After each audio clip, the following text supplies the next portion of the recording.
बिस्मिल्लाहिर्रहमानिर्रहीम। अस्सलाम वालेकुम। उम्मीद करती हूँ आप सब खैर आफियत से होंगे।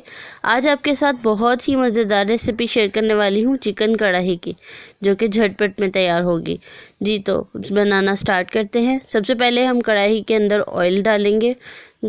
3 से 4 चम्मच ऑयल के अंदर हम प्याज, टमाटर, लहसुन और साबुत सब्ज़ मिर्चें डाल के अच्छी तरह से इनको फ्राई कर लेंगे। लाइट फ्राई करने के बाद हम इसको साथ साथ हिलाते जाएंगे, और जब इनका कलर जो है वो थोड़ा सा लाइट ब्राउन होना शुरू हो जाएगा तो हम जो है इसको कढ़ाई में से निकाल लेंगे। तब तक इसको हम स्टीम देंगे।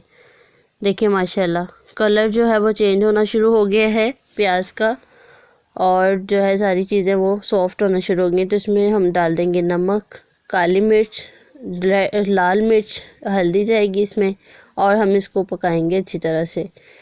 देखिए माशाल्लाह साथ साथ जो है प्याज सॉफ्ट होना शुरू हो गया है, और सारी चीज़ें जो है वो हीट की वजह से सॉफ्ट हो गई हैं।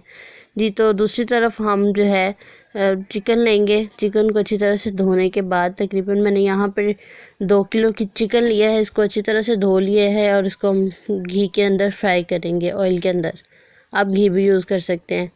फ्राई करने के बाद इसको हम जो है थोड़ी देर के लिए स्टीम पे रख देंगे, और जो हमने यहाँ पे मसाला लिया था उसकी हम प्यूरी बना लेंगे। मसाले की प्यूरी जो है वो हम ब्लेंडर जार के अंदर बनाएंगे, मसाले को ठंडा करने के बाद।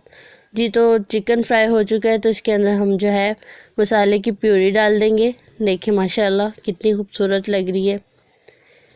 और इसको तकरीबन हम तब तक पकाएंगे जब तक जो है इसके अंदर ऑयल अलग ना हो जाए। तो इसमें ऐड कर देंगे जी हम हल्दी, ज़ीरा पाउडर, और इसमें डालेंगे जी मज़ीद मिर्च। कम लगने पे आप ज़्यादा भी डाल सकते हैं इसके अंदर। जी तो देखिए इसको साथ साथ हम पकाते जाएंगे, और साथ साथ अल्लाह ताला का ज़िक्र करते जाएंगे। तकरीबन इसको पकने में 15 से 20 मिनट लगेंगे कढ़ाई तैयार होने में। देखिए माशाल्लाह कढ़ाई में जो ऑयल है वो ऊपर आना शुरू हो गया है। मसाला जो है वो बिल्कुल रेडी हो चुका है, बहुत ही खूबसूरत लुकिंग आई है। जी तो इसके अंदर हम डाल देंगे धनिया और सब्ज़ मिर्च, उसको गार्निश करेंगे। और अफ्तार के लिए बेहतरीन और झटपट में तैयार होने वाला खाना है। इसके साथ साथ आप अल्लाह ताला की याद में भी लगे रहें, और ज़्यादा से ज़्यादा दुआओं में याद रखें, और ज़्यादा से ज़्यादा अज़कार करें और नेकियां समेटें। बहुत ही खूबसूरत महीना है। अपना बहुत सारा ख्याल रखिएगा। मिलते हैं नेक्स्ट वीडियो में। अल्लाह हाफ़िज़।